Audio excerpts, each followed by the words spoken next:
The leading cause of death for men and women remain cardiovascular disease, accounting for over 50% of all deaths in women as well as men.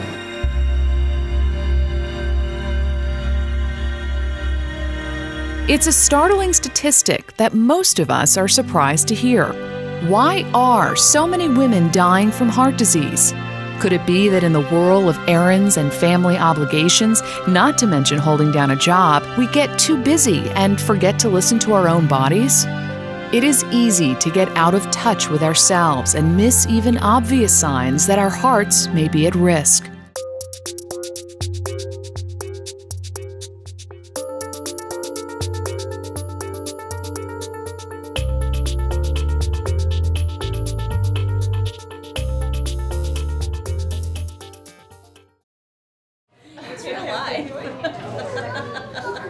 Here in Northwest Arkansas, women of all ages are joining together to talk about heart disease and encourage other women to take charge of their health, which includes visiting the doctor to ask some very important questions. First and foremost, they should say, what is my blood pressure? Ideal blood pressure for men and women is now felt to be under 120/70. You should know your cholesterol numbers, know both your total cholesterol and the bad and the good cholesterol.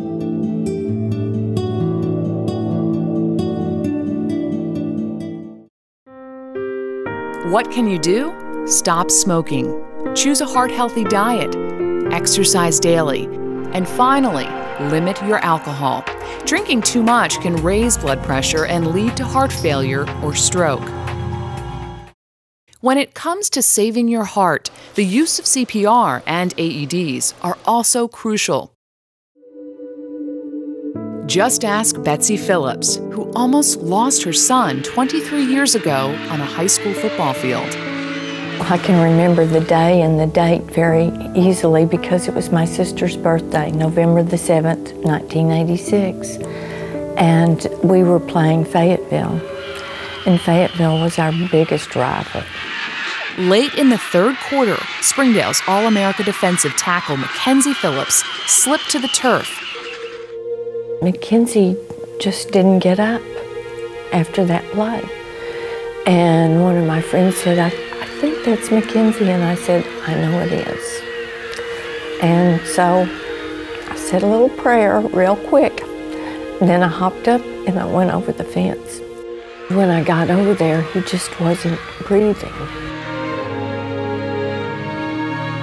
For the next 25 minutes, the crowd watched helplessly while paramedics administered CPR and electroshock with Mackenzie's parents at his side.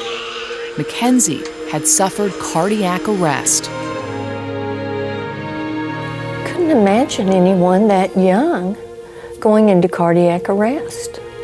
I just couldn't imagine what would bring something like that on.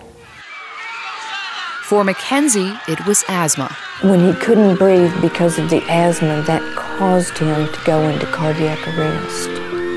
And his heart just stopped. Through it all, Betsy remained extraordinarily calm and hopeful on the field next to her son. I was talking to Mackenzie, and I was telling him to come on, just breathe. I knew he was going to be all right. I told Lloyd on the field he was going to be all right. I knew for sure he was going to be all right. Now, all right, to what degree? To a mother, just to have him. You know, I didn't qualify anything. I just knew he was going to be all right for me.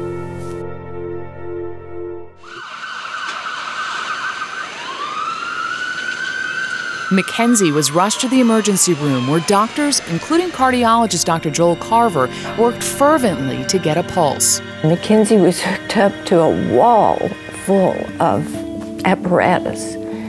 And Dr. Carver said, we're going to try this one more thing. And I was just in there with Mackenzie and Dr. Carver.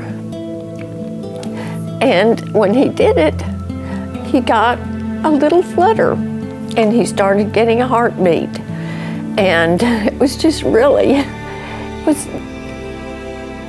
I didn't expect that he wouldn't get a heartbeat. I never thought Mackenzie was going to die. The next day, Mackenzie was talking to his mother. He went on to make a full recovery, and 5 years later, but with what he's already endured, became a senior lineman at the University of Arkansas. I'm absolutely positive that had they not had the AED that night, I wouldn't have a daughter-in-law or 2 grandchildren. I'm just sure Mackenzie wouldn't be here.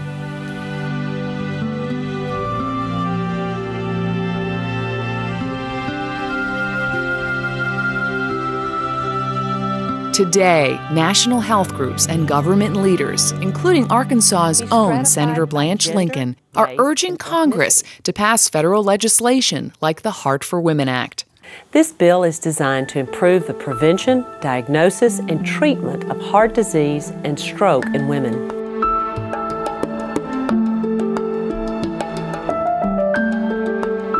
Your involvement can help save the lives of mothers, sisters, aunts, daughters, best friends, and other women just like you. Without women to lead this effort, it's not going to have the same impact.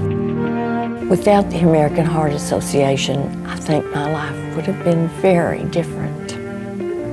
I hope that you will pay attention and make this effort for your family and your community.